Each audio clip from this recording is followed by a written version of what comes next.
Hello all, welcome back.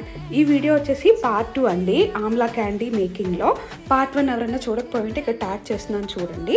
ఒక 24 hours ఉసిరికాయల్ని ఇలా సిరప్లో నానబెట్టిన తర్వాత ఇలా అవుతాయి. ఇప్పుడు వీటిని ఒక ప్లేట్లో వేసుకుని ఎండలో పెట్టుకోవాలి. సిరామిక్ ప్లేట్ తీసుకోండి. స్టీల్ ప్లేట్ అయితే పాడైపోతుంది, షుగర్ అండ్ బెల్లం ఉంది కదా. సో సిరామిక్ ప్లేట్లో ఇలా అన్నీ అరేంజ్ చేసుకుని ఎండలో ఒక 1 day కానీ, లేదా ఎండ లేకపోయినా ఫ్యాన్ కింద ఒక 2 to 3 days వరకు పెట్టుకున్నా అవి ఆరిపోతాయి. ఎండలో ఇలా నేనైతే ఆరపెట్టాను ఒక 2 days వరకు. 2 days అయిన తర్వాత ఇలా అవుతాయి. ఇలా అయిన తర్వాత వీటిల్ని ఒక ప్లేట్లోకి తీసేసుకుని పౌడర్ షుగర్ని ఒక స్పూన్ దీనిపైన చల్లుకుని కొంచెం బాగా మిక్స్ చేసుకోవాలి, కోట్ చేసుకోవాలి ఈ ఆమ్లా పీసెస్కి. అంతే. వీటిల్ని ఒక గ్లాస్ జార్లో స్టోర్ చేసుకుని ఫ్రిడ్జ్లో పెట్టేసుకుంటే మనకి 1 year వరకు ఉంటుంది. చాలా సింపుల్ కదా ఆమ్లాతో క్యాండీ చేసుకోవడం. మీరు కూడా తప్పకుండా ట్రై చేయండి. అండ్ మా వీడియో మీకు నచ్చితే లైక్, షేర్ అండ్ సబ్స్క్రైబ్.